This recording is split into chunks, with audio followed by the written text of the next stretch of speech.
Oi gente, tudo bom? Professor Vinícius, mais uma aula de Sociologia do segundo ano do ensino médio. Nosso tema é a política na sociologia, tá? E o nosso projeto é Mudamos o Brasil ou Mudamos o Brasil? Quem pode fazer a escolha. Achou que eu ia falar para vocês mudarem do Brasil, né? Não, pensem bem. Vamos ter um pouco mais de carinho para pensar no nosso país, ok? Então, na primeira parte. Primeira coisa, nós estamos falando da sociologia em relação ao conceito da política. A política, como ela engloba justamente a questão da sociedade, a economia, direitos e deveres que estão bem amparados, estão bem explícitos na Constituição. Aliás, a Constituição, vocês já leram a Constituição? Sabem quais são os artigos, os conceitos da Constituição? Pois é bom que todos pudessem ter acesso, né, à Constituição brasileira. Vamos lá, primeiro aspecto. Sociedade, como a sociedade encara a política? Nós usamos um termo na aula chamado de conformismo. Justamente, quando se trata de política, as pessoas até que aceitam o ponto, mas quando se trata de políticos, praticamente é unânime em associarmos a algo famigerado, a algo negativo. Mas isso sempre foi assim? Isso vai continuar sendo assim? Depende de nós.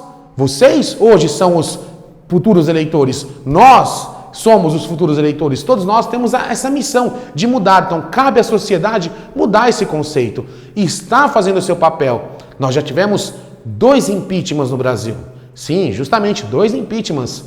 Por que não ter o terceiro, o quarto, o quinto? Não há problema, a sociedade tem que se mobilizar. E como a sociologia estuda isso? Através justamente do quê? Dos porquês. Por que a sociedade quer, por que ela não quer, qual é o caminho? Nós falamos de manifestações, falamos de grupos sociais específicos, grupos que lutam pela liberdade de expressão, lutam inclusive pelo fim do preconceito, fim de perseguição. Tem vários aspectos que a sociedade pode englobar em relação à política na sociologia. Inclusive, muitos desses movimentos ajudaram a criar leis. Justamente, leis. Por exemplo, no Brasil, o racismo é considerado um crime.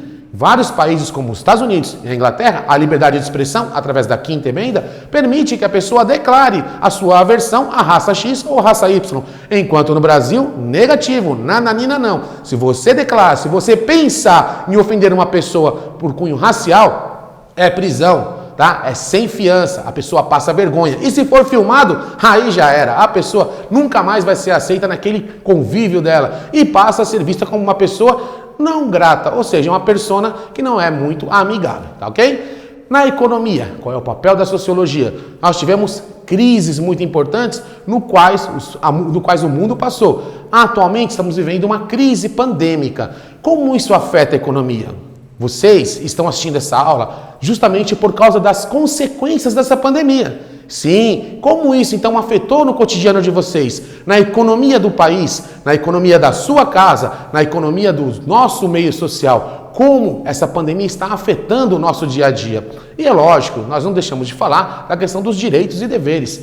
Cara, todos nós temos direitos, mas muitos esquecem os seus deveres, não é? Pois é, então eu trouxe aqui uma frase de Martin Luther King. Sim, esse cara, suma importância não só para a história dos Estados Unidos, mas para a história do mundo. Podia ter trazido o Nelson Mandela, Mahatma Gandhi, mas eu escolhi o King porque a sua frase é fantástica, justamente para abordar como a sociedade deve se comportar em relação à política. Então vamos lá. O que me preocupa não é nem o grito dos corruptos, dos violentos, dos desonestos, dos sem caráter, dos sem ética. O que me preocupa é o silêncio dos bons. De vocês, nosso silêncio.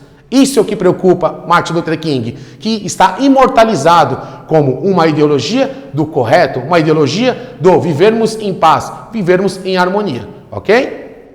Lembrando que nós estamos falando no projeto sobre mudamos o Brasil ou mudamos do Brasil, ok? Então, mais uma aula de Sociologia, professor Vinícius, segundo ano.